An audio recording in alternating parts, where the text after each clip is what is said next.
الله أكبر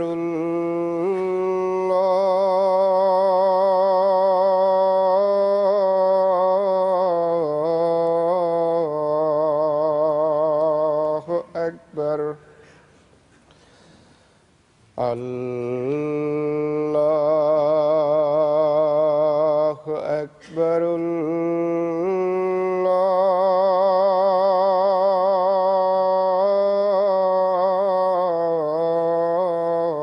الله أكبر أشهد أن لا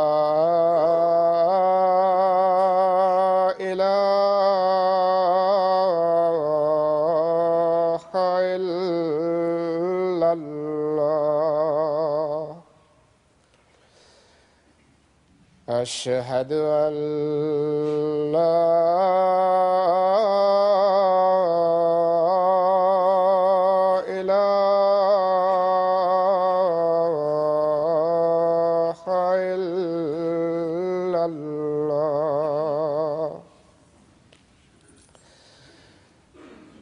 أشهد أن محمدًا رسول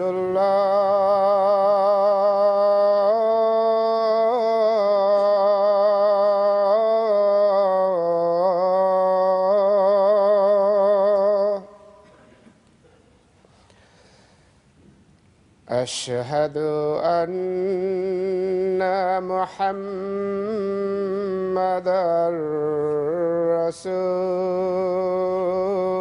رسول الله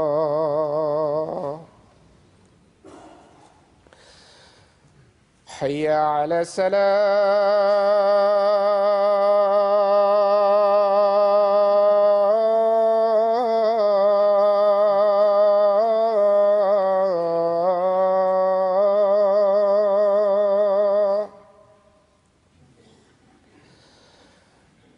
حي على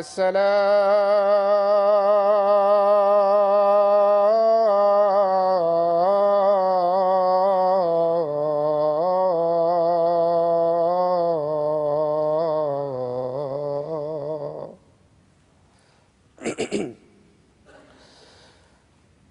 حي على الفلاح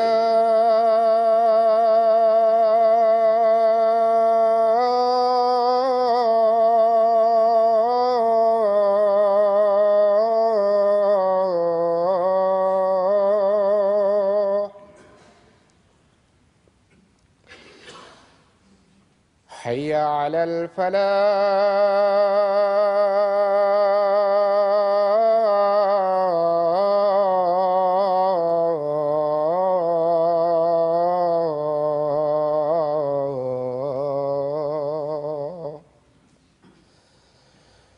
الله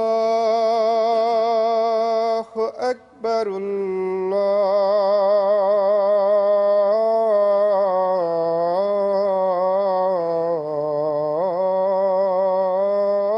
الله أكبر لا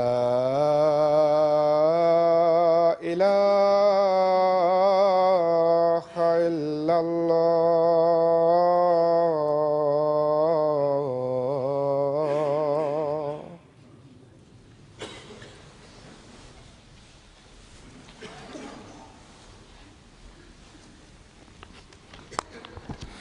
السلام عليكم ورحمة الله.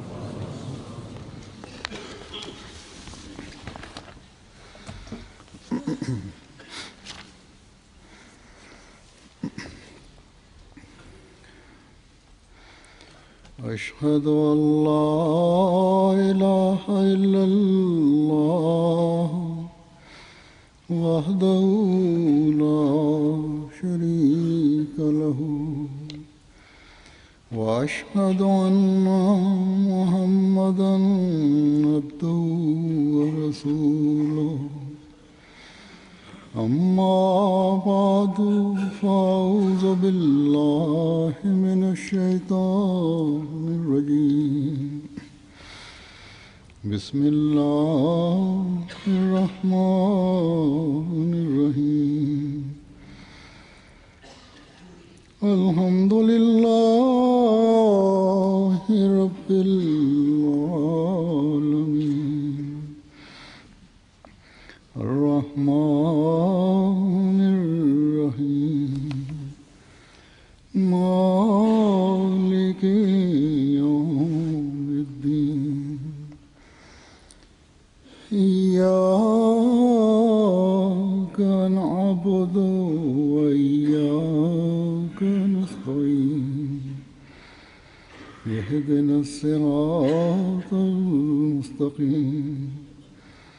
صراط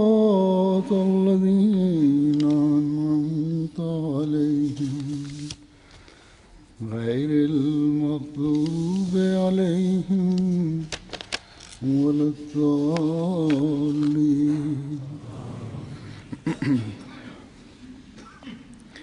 كنتم خير أمة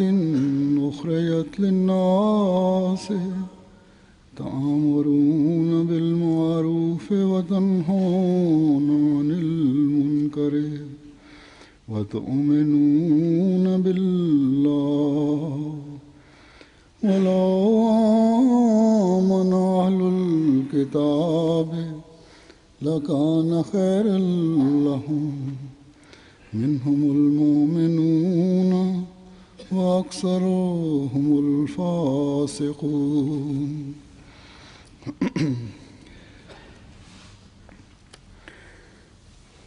इस आयत का तर्जुमा है कि तुम बेहतरीन उम्मत हो जो तमाम इंसानों के फ़ायदे के लिए निकाली गई हो। तुम अच्छी बातों का हुक्म देते हो और बुरी बातों से रोकते हो और अल्लाह पर ईमान लाते हो, और अगर अहले किताब भी ईमान ले आते तो ये उनके लिए बहुत बेहतर होता। उनमें मोमिन भी हैं मगर अक्सर उनमें से फासिक लोग हैं।